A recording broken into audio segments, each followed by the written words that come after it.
It's the Go Gopher podcast with Mike Grimm, episode number 60. I am Mike Grimm, voice of the Golden Gophers, and welcome back to the podcast. Today, we're talking Golden Gopher hockey in the state of hockey. It's our pleasure to welcome to the podcast today Golden Gopher star defenseman Brock Faber, the reigning Big Ten Defenseman of the Year, who has a great shot of taking home that honor again. He's an Olympian, a local kid, and I promise you'll enjoy hearing from him on today's episode. He talks about the top-ranked Gopher hockey team, the approaching postseason, his leadership, the team's top line, and much, much more. Our Go Gopher podcast is presented by alumni-owned Sunbelt Business Advisors and True North Mergers and Acquisitions. If you're a business founder planning to exit your business, start by contacting Sunbelt Business Advisors and True North Mergers and Acquisitions. Sunbelt serves more businesses up to $5 million in revenue than anyone, and True North M&A serves companies with revenues up to $150 million. You can get a confidential, no-cost, no-obligation business valuation started today. Make the most of your life's work. Visit sunbeltminnesota.com or tnma.com today. We're also glad to have Affinity Plus Federal Credit Union with us on the Go Gopher podcast. They've been a longtime Gopher supporter and a major backer of Special Olympics Minnesota. The Polar Plungers are starting. We'll have more on that next week. Affinity Plus is your local credit union throughout the state of Minnesota. Here's the webpage, affinityplus.org/Go Gophers. Our podcast is also sponsored by State Farm agent Tony Hoagland at ChamplinInsurance.com. Tony is a big Gopher hockey lover. We're podcasting episode 60 from the Aquarius Home Services studio. One other quick note, if you're a restaurant or business owner who'd like to have our podcast broadcast live from your venue and are interested in partnering with us with a sponsorship, please contact the great folks at Talk North. We'd love to be on location on a regular basis. Go to talknorth.com to find out more info and contact one of our great sales representatives. We invite you to subscribe to the Go Gopher podcast. You can go back and listen to Go Gopher podcast from weeks gone by. Last week, we talked Gopher football with the guru Daniel House. We previewed spring ball. We talked about the new assistant coaching staff, the NFL Combine, and so much more. It was chock full of great info. Go back and have a listen. This week, it's episode 60 of the Go Gopher podcast, and we're talking Golden Gopher hockey with star player Brock Faber. He'll join us next. I'm Clay Geary, walk-on turned scholarship wide receiver for Gopher football. And I'm Ben Utek, U of M alumni, Super Bowl champion, and Tony Dungy Uncommon Award winner. We understand championship culture, which is why we're part of the True North family of companies. True North invests in only elite teams, like the champion team at Sunbelt Business Advisors. With more brokers, buyers, and offers, Sunbelt gets owners 15% more than the market average. Learn more about this True North company at sunbeltminnesota.com. Hi, Gopher fans. Switching is easy. We do it all the time. We switch on lights, we switch TV channels, we switch on the TV. And with the new transfer portal, some college students even switch colleges, which can seem crazy to us diehard fans. But what's not crazy is how you can switch and save with State Farm. In fact, my agency can switch you over so we can start saving today. My team is ready to welcome you to the State Farm neighborhood and show you it is, in fact, easy to switch and save. When you want the real deal, check us out at ChamplinInsurance.com. Like a good neighbor, State Farm is there. It's episode number 60, the Go Gopher podcast with Mike Grimm, and we're talking Gopher hockey. We're thrilled to have Gopher defenseman Brock Faber with us. And Brock, good to see you. Yes, good to see you. Thanks for having me. A week off. How about that, huh? Not fun at this time of year. Obviously, you want to just get into playoff hockey as soon as possible. So, but it's good for us. We got a few guys a little banged up, so it's good rest weekend, and obviously we're looking forward to the weekend after that. So yeah, in a weird way, you guys earn the bye, right? You get the one seed, and that's supposed to be the reward. And I suppose it's better than putting yourself at risk that first weekend. But like you say, is there part of you that wish you could get right into the tournament this weekend? Yeah, absolutely. I mean, that's playoff hockey is obviously the best hockey. This time of year it starts to warm up a little bit. Well, sometimes, obviously. Starts to warm up a little bit, snow starts melting, and, that's when playoff hockey's, just around the corner. So we're excited, and obviously we're playing good hockey right now. So the earlier the better for us right now. But again, like I said, it's good for us to have this off weekend. Yeah, get a little rest, get a couple of your teammates, healthy that maybe are banged up. And I know you even were, missed the Wisconsin series, right? So you're feeling good and ready to rock and roll. Maybe this week helps from that standpoint too, to get you 1 week further past all that stuff. Absolutely, yeah. I mean, it will be as much as it sucks, it is good though to.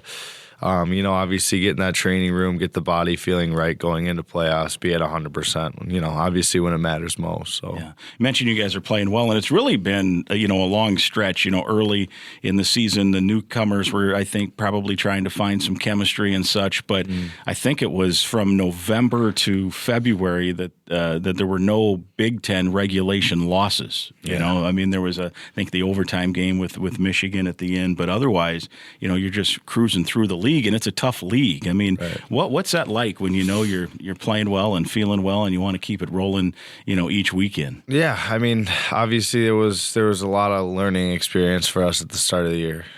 We played some good, heavy, old teams, and I think that was good to have right off the bat, obviously with 11 freshmen and a lot of them being in the lineup each night. I mean, a lot of learning experience for us, and we've had plenty of our ups and downs here, but the crowds have been great. Just obviously the Big Ten is a great league, and we've been playing good hockey, and again, just trying to keep it going. So. Yeah, here you are ranked number one now for the second week in a row, and you had been ranked number one much of the earlier part of the season as well. You mentioned, with 11 freshmen and obviously some pretty talented freshmen, and they fit in. Now things rolling.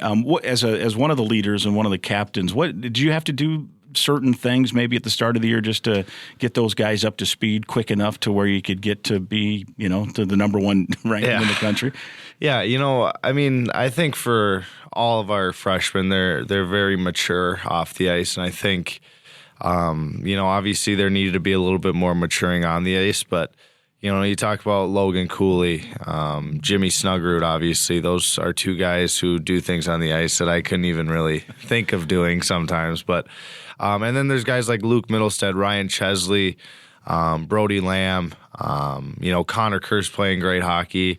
Those are all guys who, once they got comfortable, have really stepped up. And, Cal Thomas, I could go down the whole list. Sure. I think they've all been great, and they've all had their ups and downs just like everyone does their freshman year. But, all of them have been, every single one of them, not just obviously, the Logan Cooley, Jimmy Snuggerud, but every single one of them have contributed, greatly to this run we're going on right now. And obviously, we're going to need them come playoff time, and, they'll be ready. So yeah, and the whole thing's been kind of fun to watch and evolve and kind of where it's going. And then, the last couple of weeks, a couple guys get injured and guys step up, whether they're freshmen or old guys. Kester last week, Jackson Lacomb's out, and guess who gets 2 goals, right? Yeah, I mean, not that Kester hasn't been playing, but he kind of fits into that role all of a sudden, and boom, right? So it's a pretty deep club. Yeah, absolutely. I mean, our D-core forwards, obviously, and another thing, Justin Close. I'm sure we'll talk about him at some point, but he's the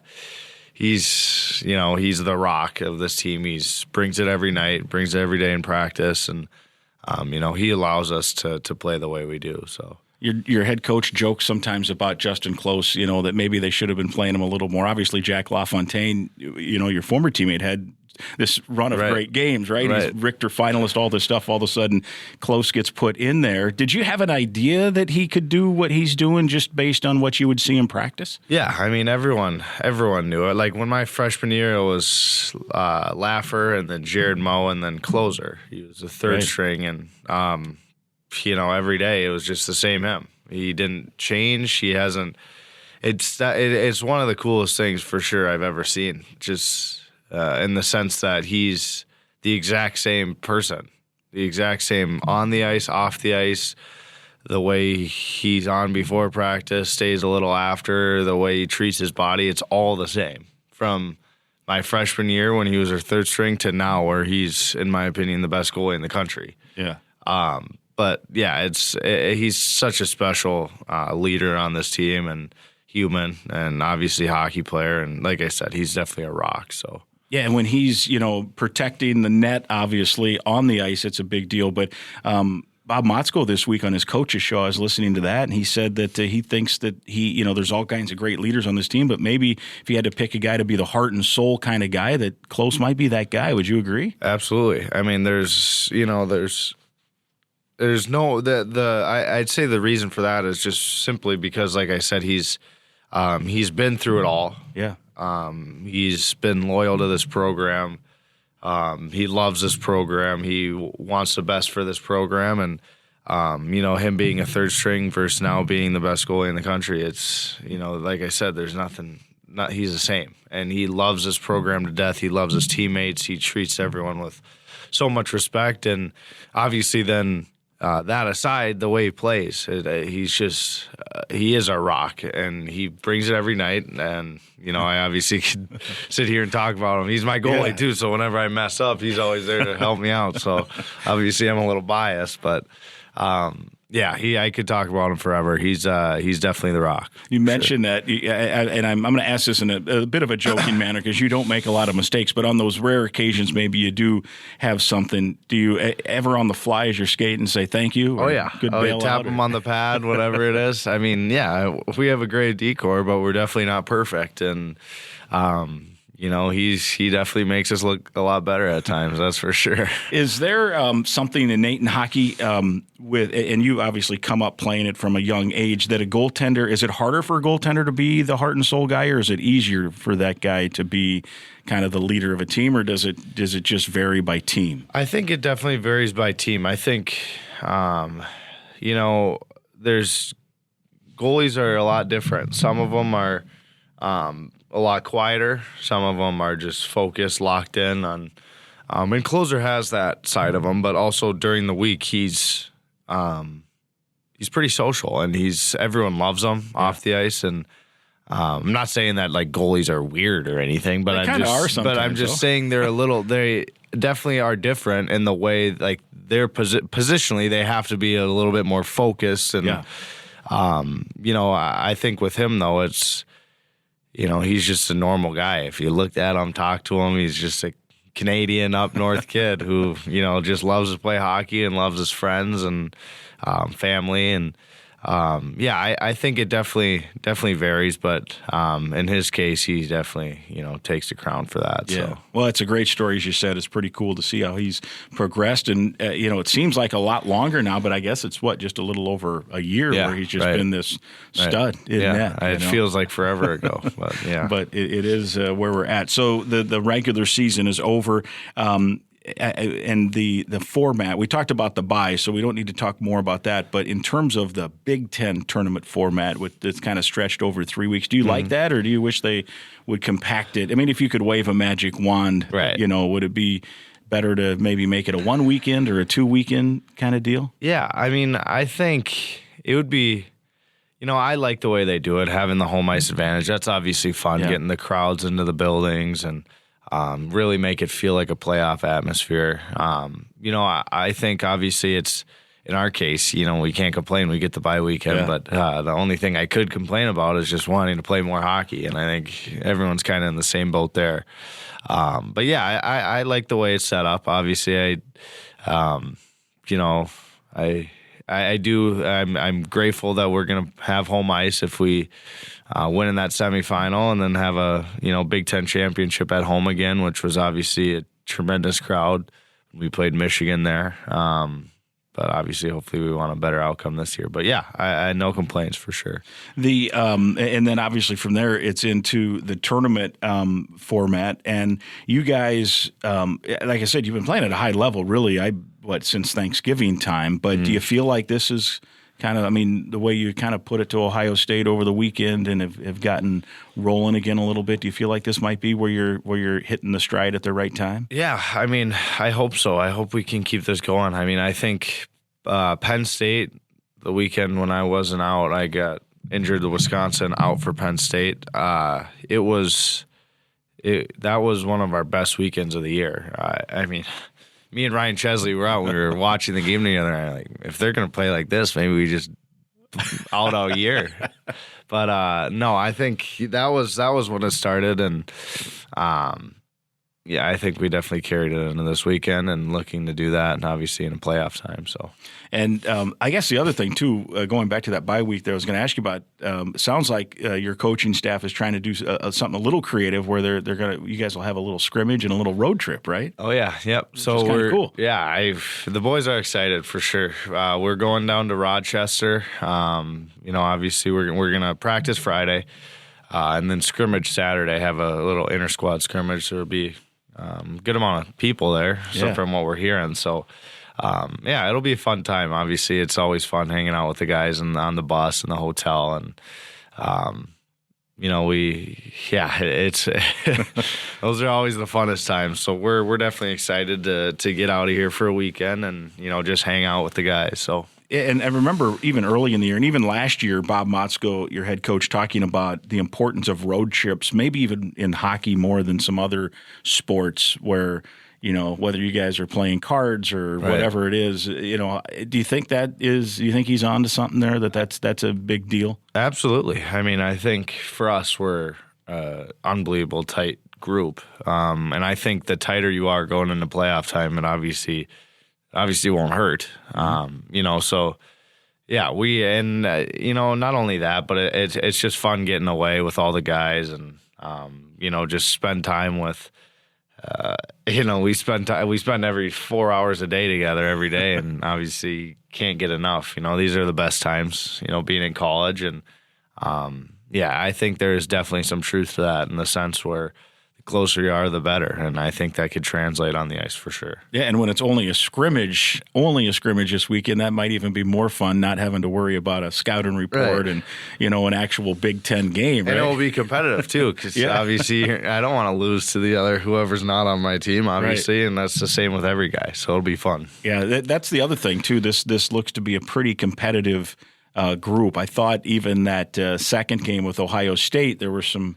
physicality where all of a sudden, I don't know if they challenged you. Maybe you can talk more about it, but it looked like the response was, "Okay, you want to mess with us? We'll show you what's going on here." Yeah, I mean, obviously, Ohio State's a great team, and I think that was definitely one of our best weekends. And I think we got obviously we played great Friday, and Saturday was a lot tighter of a game.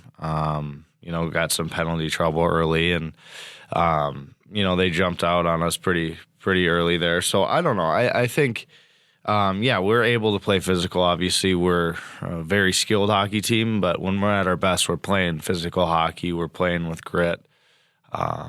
We're playing with that, mentality where, we want to beat you physically, mentally with our speed, things like that. So, I think obviously we are a skilled team, and when we're struggling, we're trying to use that skill too much. You know, so I think we got physical and we started to play with a little more grit there in the second and third, and obviously it worked out. So some of your skill guys, let's say, and I'm thinking, and I shouldn't be picking single guys out because I think it's a group effort with this, but I'm thinking like a guy like Matthew Nyes, and I noticed this last year too, especially as you guys got into the postseason. I mean, there's a guy that, if he wanted to, probably like you, could maybe be in the NHL or for sure playing pro hockey. No, we're going to stay. We're going to play college hockey. Last year, he's, kind of the stud freshman that's scoring a lot of points. But, man, he blocked as many shots in the postseason, I think, as anybody, right? The way he was kind of selling out. And then watching Cooley this year, like he's not the biggest dude, but there's some sneaky toughness to him, isn't there? I mean, the way his puck battle stuff, and I'm an amateur in terms of how to watch it. I don't, I haven't grown up with it like you guys, obviously, but the novice guy watching, I think I'm picking that out, that he's just kind of a sneaky puck fighter in addition to all the great skill. Yeah, absolutely. I mean, those two, Nyes, Nyes kind of got it all. Yeah, I mean, he's 6'4", 6'3", 6'4", 210 pounds. He can skate really well, and he has hands as good as Cooley, which is, that's rare. And then Cools, he's sneaky. He's 6 feet tall, close to it at least, and he's very strong on pucks. He's a lot stronger than you'd think if you just looked at him off the ice. And he has that side of him too. And when he's at his best, he's playing physical, and he's not overly physical, but I think those two together, and obviously with Jimmy, we could talk about Jimmy plenty too. Those three together are it's fun to watch. Right. It sucks to go against in practice, but it's fun to watch. It probably makes you better though. Oh, right? absolutely.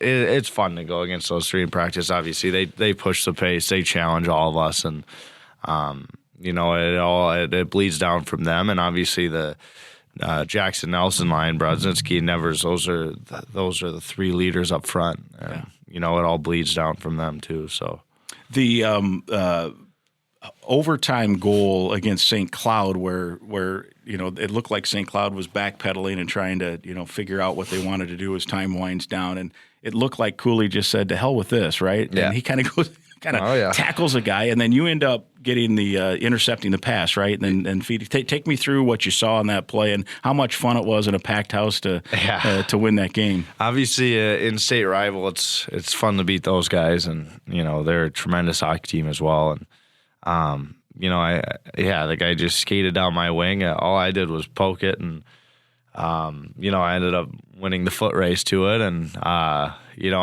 actually was gonna grab the puck, but Cools had a little bit of a step on me, and he basically took it off my stick and said, "Yeah, I'll do the skill part. You can do the rest, huh? You can do the defensive part. I'll do the skill part." And obviously, that was a crazy play by him. Place erupted, and definitely a fun night for sure. That was a fun night, and I would think especially after the night before, where it was a good tight game. It ended up they get an empty net deal, but really it was what was it, 1-1 or 1-0 or however it was, and then something like that. Coming back to get the game the next night the next day, I guess. Yeah, that was Friday. We definitely didn't play as good as we wanted to, and they definitely brought it. So it was a much needed bounce back for us, and obviously we wish we could have put on a better performance over the weekend, but it is what it is. We'll take a split and learn from it. So. Yeah. And those guys are pretty good too, right? I mean, absolutely. And that who are they? They're missing somebody now that they had in that series, right? Didn't they have a bad injury? I think. Pert was playing. Jack Pert was playing limited. Gotcha. He was just getting back from World Juniors, but from what I remember, I want to say that they had most of their guys. No, they do. Then they did. Oh, okay. But I think they're missing one of their studs now. I think. Oh, are they? He got injured knee or something a few weeks back. I want to say. Okay. Maybe I'm wrong, but I think that's the case. And you're following Big Ten and right. Not concerned with that, we don't play them much. No, they were full strength when you guys played. Yeah, for sure. And that win sends you back into Big Ten play, and then that Michigan series was just a whale of a series as well. All right, so we've talked a little about it. I want to talk more specific about that Cooley, Nyes, Snuggerud line. Your head coach this week, again, was listening to the coach's show, and he said, 37 years of college hockey coaching as an assistant, as a head coach and all this. And he's like, I don't think he wanted to go as far because, you have to think about it as saying it's the best line he's ever coached or seen. Right. But he was pretty much on the verge of saying, if there's anybody better, it should pop into my head, Yeah. That's a pretty explosive line with some high-level skill. Yeah, I think he I obviously he's a coach, so he can't really say that. But I'd obviously think that is the best line I've ever seen in college. Those three are special because they all have it all, and I think their compete level, and obviously they've taken so much. The past 2 weekends we've been playing so well. I think that's.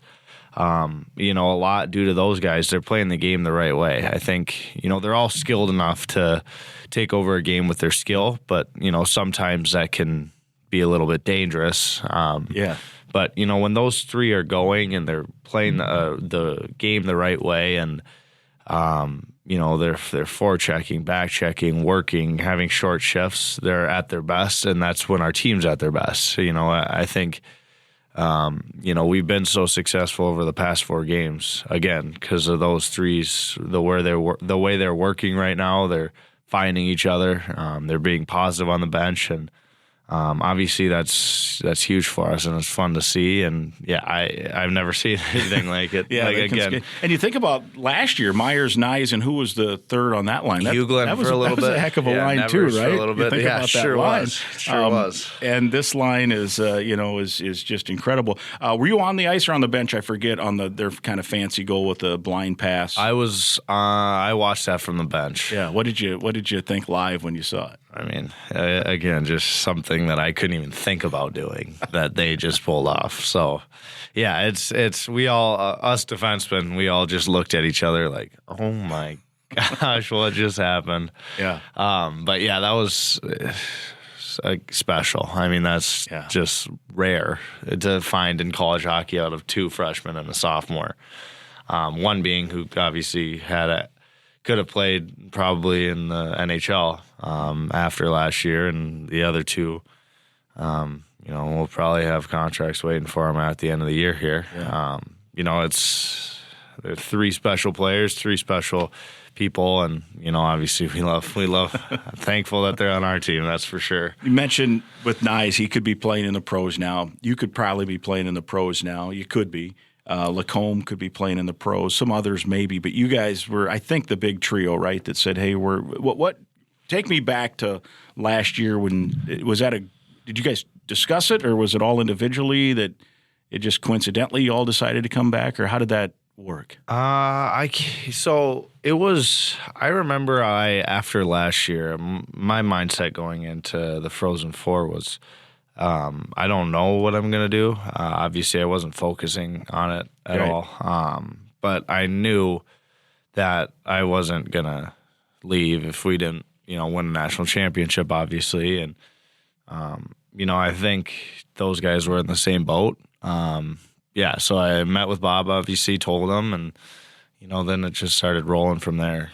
Comer, Nyes, Johnner, all those guys ended up deciding they want to come back too, and that was all individual. It was nothing discussed. It was they all just wanted the same thing for this program, and I'm glad they made that decision too, because obviously those 3 are special players and very a key to our team for sure. So I'll put you on the spot. You don't have to answer if you don't want to, but do you think if you'd have won it all last year, you might have ridden off to the sunset? I don't know. I don't know. It is hard to say, obviously. And what do you know? That summer after, I get traded too. So it's, it is definitely hard to say. I don't know, because even if I did win, I probably would have just wanted another one.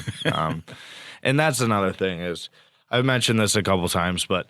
I think, the reason I came back, obviously, number 1 is to win, but 2, the junior class, Nevers, Fish, Kester, they're my 3 roommates.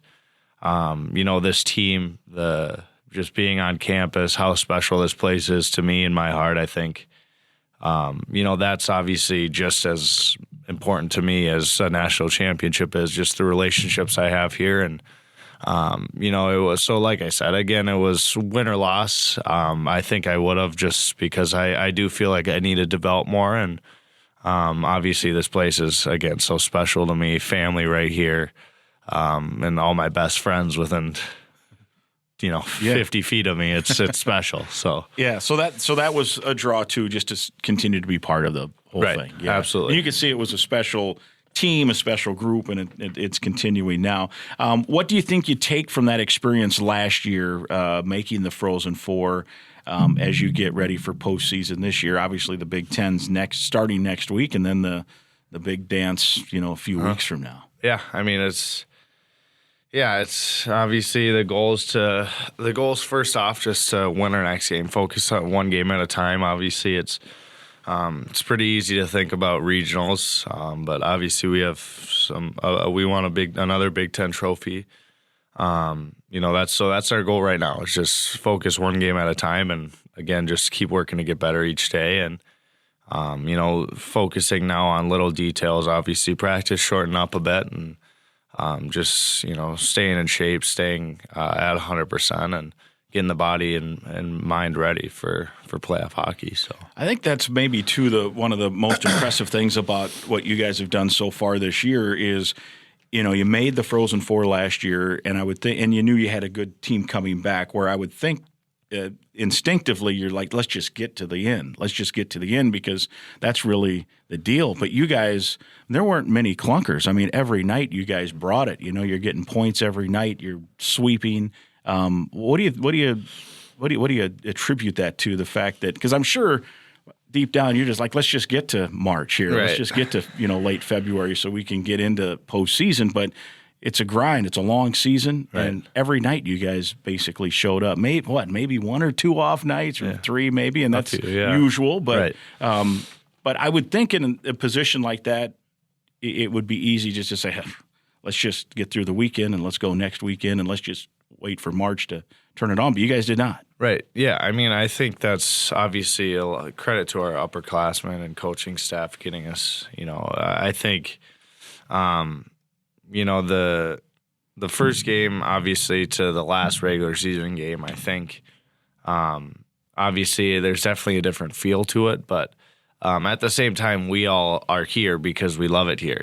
We love being on Mariucci. We all still get nervous before games. We all still get those pregame jitters. It's, again, you're obviously looking forward to playoff hockey because that's obviously the most fun hockey. But I think we had to get better, and we understood that from day one, that we are going to need to mesh as a team. We're going to need to mature as a team, and we can't just fast forward into playoff hockey time. Right. So you got to enjoy the ride, which we've done.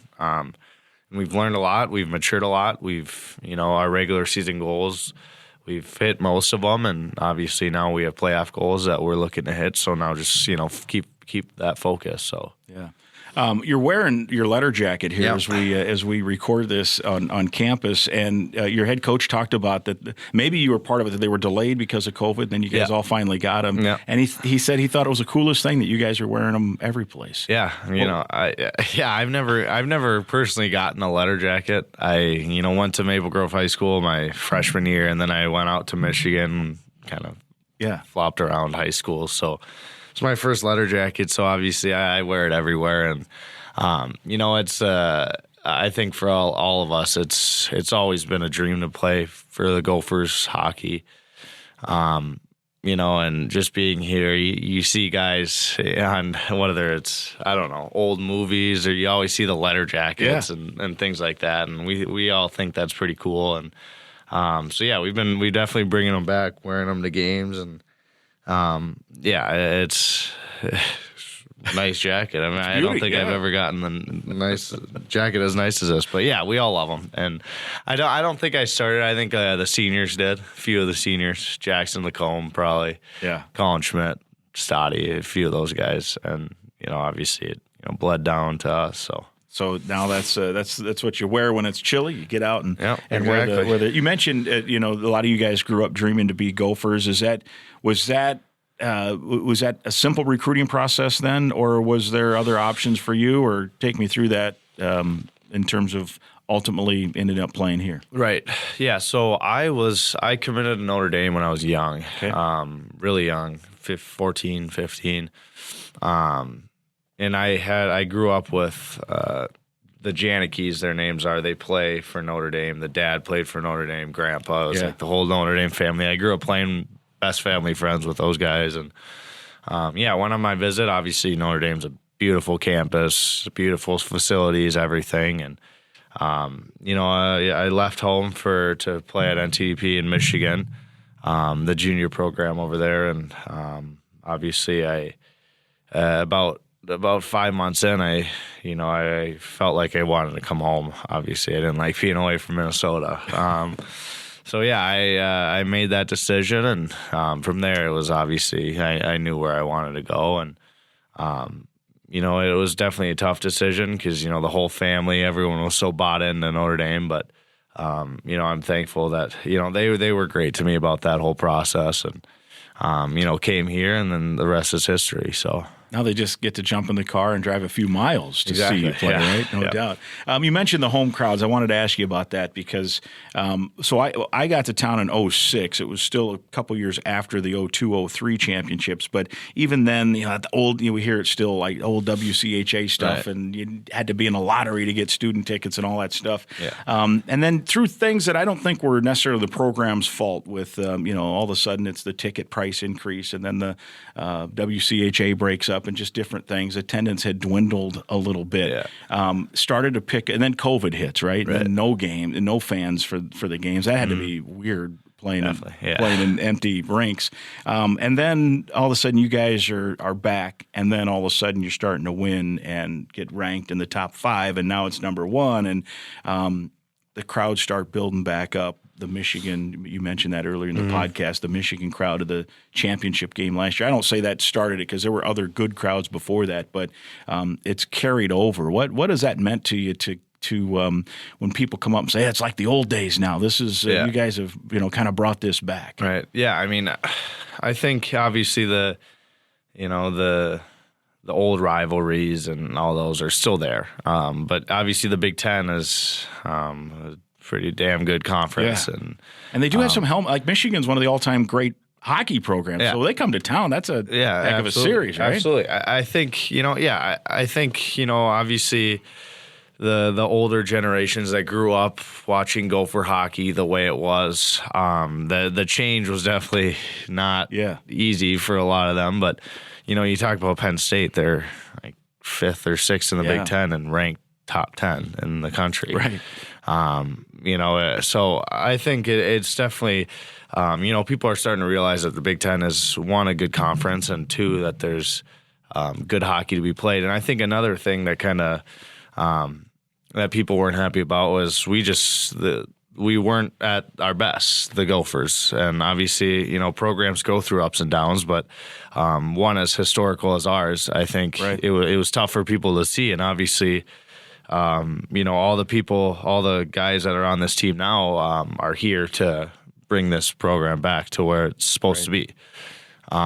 But yeah, I think, I definitely understand why people could be upset, but it is special when, Mariucci's rocking again. Student tickets are selling out in 5 minutes. Student section's great, right? Student section's packed, 3 whole sections, 2,000 kids every game. It's, it's special, and that means the world to us. And obviously, hopefully, obviously the playoff crowds will be important, and they'll show up. They have all year, and they've been through all the ups and downs this year in the past few years, and they deserve to see some good hockey, and they'll get it. So and I guess when I said the good old days too, it was more of just the building sounds like it did in the good old days now with the full house. And when you guys were scoring those goals, even last weekend against Ohio State, I was with the basketball team at Nebraska watching in my hotel room, and you could just feel the energy even through the television, how cool that night was on Friday especially. And then the other thing, because I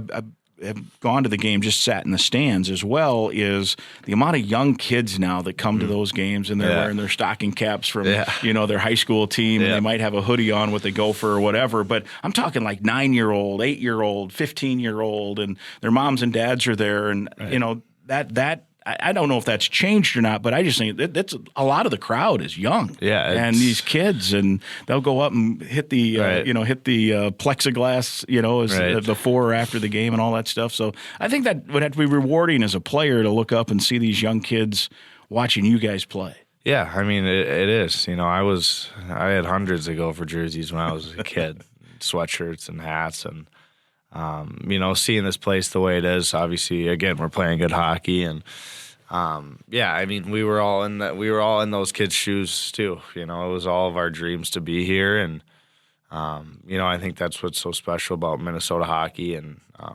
it's such a family, and we all support each other, and I think we all came from different towns for the most part. Obviously, Nicey and Cools, but those kids are probably there to watch Nicey and Cools, to be honest. But it's special seeing all those kids in the crowd, knowing that you were there one day too.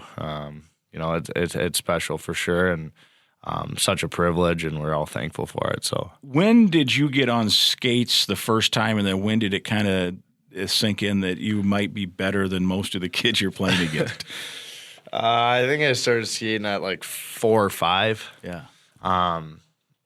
Yeah, I just always loved it. Me and my sister both loved it. My dad made a rink in our backyard, and so yeah, we were there after school out there for forever till dinner time, and then back out again. And yeah, it was, grew up playing in Maple Grove, had such a great team growing up every single year, and that's obviously my love for the game definitely started on the outdoor rink in the backyard for my dad, and it just took off from there. So. Yeah. All right, I got to ask you about the Olympics now. I can't have you on the podcast without asking about that experience and well, we're going to get to it, but the craziness of how you guys got back to that Penn State series, which is a whole nother story, right? Yeah. To play in that game, but or that weekend. But what was that experience like for you to play with the flag, the USA colors in the Olympic games? I know you played in the World Juniors and all that stuff, which is huge. I mean, that's big. But this is the Olympics. Yeah. What was that like? It's still crazy to say. I think, every time you get to throw the red, white, and blue on, it's such an honor. And, I'm thankful that I was able to be a part of that team. And that was definitely the coolest experience I've ever had in the game of hockey. And, it was such a mixture of college guys and older guys. Yeah. And, such a different dynamic over, and, it was in China, just so cool. And it was, the opening ceremonies, and obviously we would have liked a better outcome for our country, but we're getting better as a country, and obviously we're starting to become a powerhouse like we always were, and it's just, again, such an honor to put on the red, white, and blue, and definitely the coolest experience I've ever had. So I think you led the team in minutes played too, right? So you were out there a lot. You were obviously an impact guy. You had Myers out there. Who else? There were some other guys. Nyes, There's Matty Beniers. Yeah. There's tons of guys. Then you're playing against guys that you play against in college hockey. They're now on your team, which was probably kind of cool too. But yeah, just did you take a moment to you're probably growing up watching. Even if it's not hockey, you're just watching the Olympic Games, and here you are, and it's the opening ceremonies and closing ceremonies and all that stuff. Yeah, it was. You couldn't really take a moment there. You just kind of wanted to soak it all in, and when you got back, you could kind of go over it in your head. But it was, again, just being able to see different events, and obviously the most fun part was the hockey part. And obviously, again, a disappointing outcome, but still, it was such a tremendous experience, and definitely one I'll never forget. And same with all those guys, and it was still, I don't really even know how to describe it to this day. It's just so cool. And you guys coming back, of all places, it had to be Penn State, which is already hard to get to. Remind me how you guys made it back, and because you had a few stops, right? To make it. How did that work? So we, I want to say we left on a Wednesday early in the morning, I think, or maybe early Thursday morning or late Wednesday night. I can't remember exactly, but we flew from Beijing to Japan, Japan to L.A., L.A. to Dallas, Dallas to Boston, I think. And then Boston to the closest airport to and then it was like an hour drive. That's like Harrisburg or Harrisburg, yeah. So, we actually got split up. I went to, I can't remember where, from Dallas, I went to Boston. Nyes and Benny, I think, took a different route. Philly maybe or someplace. But it ended up being like 50 hours of travel or something crazy like that. And Nyes was actually hurt at that point, so he didn't play. But then we got there late Friday night, and me and Benny played Saturday, and Benny had like 4 points still somehow. Just an unbelievable. Like, how is that possible? I played horrible. Benny somehow had 4 points and was still the best player on the ice. So, it was a crazy journey, but it was, again, after that game, then we flew back home, and it was good to get some rest. So. Yeah, I bet, for sure. Last thing, I got to tell our listeners about Affinity Plus, your local credit union, proudly serving Minnesota since 1930. As a current Gopher student or proud Gopher alum, you're eligible to join a financial that wants to build a meaningful banking relationship and put you first.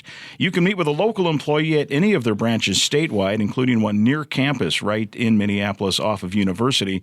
To learn more and find other ways to connect, here's the webpage, affinityplus.org/GoGophers, affinityplus.org/GoGophers. Affinity Plus Federal Credit Union, federally insured by NCUA. They sponsor our player profile, and we thank them for their support here. We're with Brock Faber, Gopher defenseman, and last thing I want to ask you about is the trade. You referenced the trade. You were an LA Kings draftee and property, and then all of a sudden it was Fiala, right? Fiala was from the Wild. They needed to unload his contract, and you come back from the Kings in return along with other stuff. But if I recall right, you mentioned it was a little bittersweet because you'd established a real good relationship with that Kings organization. Right. You're probably thinking, I can golf on my off days, right?